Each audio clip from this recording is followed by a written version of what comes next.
السلام عليكم ورحمة الله وبركاته. عواشركم مبروكة رمضان كريم، الله يدخل عليكم بالصحة وكل ما كنتمناو إن شاء الله.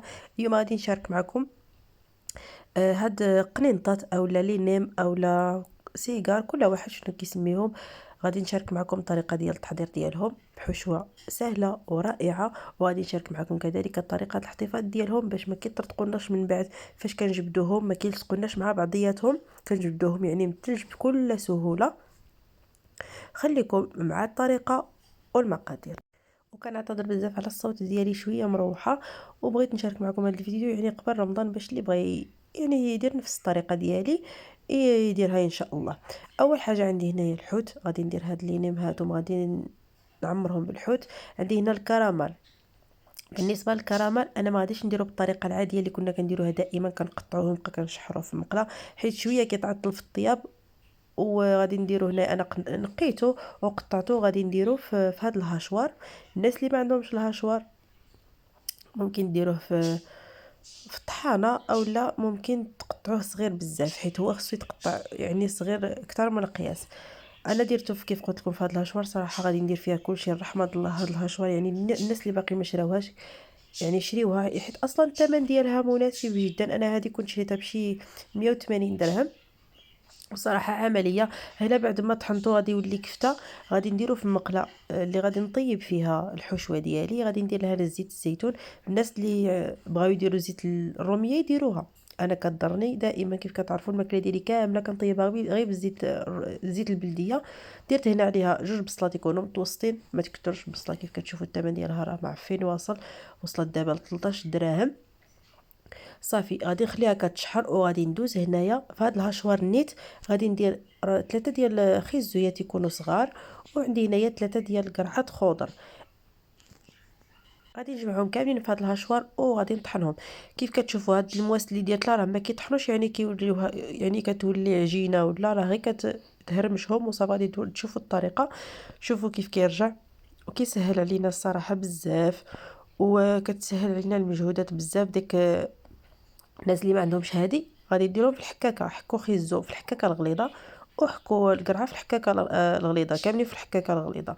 غادي نديرهم مع ديك الحوت ديالي. وغادي ندير هنايا نص معلقه ديال سكينجبير، نص معلقه الخرقوم، ونص معلقه الملحه، وجوج حبات ديال الثومه. الناس اللي كتستعملوا الابزار تقدروا ديروه، اللي عنده العطريه ديال الحوت تقدروا ديروه، حيت انا ما كنستعملش ديك العطريه اللي مخلطه، حيت ما كتكون شي مرات فيها الابزار مخلط وما كنبغيش نهائيا، حيت الابزار كيضرني. على داكشي ما كنستعملوش. انا العطريه ديالي غير سكينجبير والتحميره والخرقوم والكمون والملح، هادشي اللي عندي في الدار كنطيب به.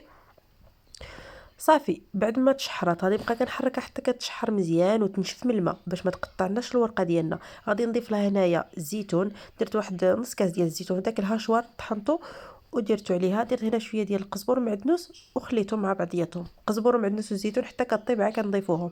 كيف قلت لكم خصها ضروري تنشف مزيان. هنايا درت هنايا جوج ديال الشعريه الصينيه هذيك ديال الرز.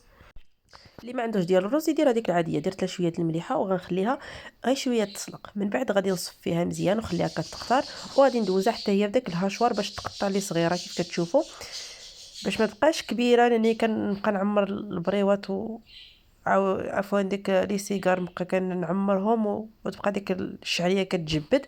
قطعتها صغيره صغيره وتقطعوها اولا غير بمقص. صافي خلط داك المكونات كاملين في واحد الطنجره اللي غارقه اولا بانيو ولا اللي عندكم.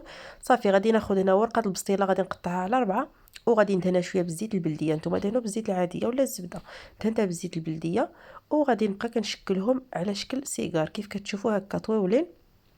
غادي نلويها بهذه الطريقه، وغادي نشد هذيك الجنيبات. المهم هنا غادي نحتاج الطحين والزيت باش نبقى ندهن، وغادي نبقى كنلويها على بعضياتها. يعني الناس اللي كنقول يعني غير الناس المبتدئين كنوري لهم الطريقه، من الناس اللي تبارك الله كلشي كيعرف يعمل الشغل ديالو. غير كنشارك معكم يعني الطريقه. صافي في الاخر كندير لها شويه ديال الطحين باش ملي كنديرو في الفران ما كيتفتحوش نهائيا.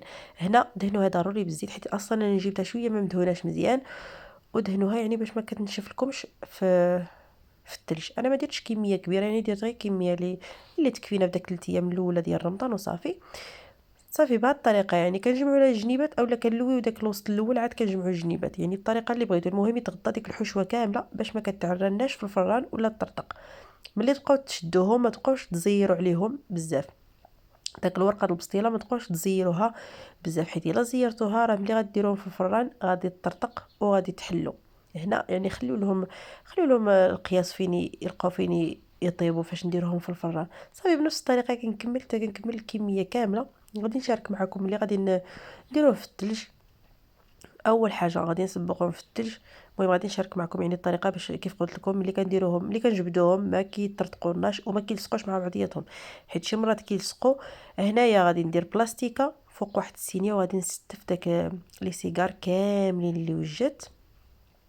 المهم انا هنايا نص كيلو ديال العجينه، نص كيلو عفوا ديال ورقه البسطيله خرجت لي غير واحد 32 وقيله ولا 33 حبه.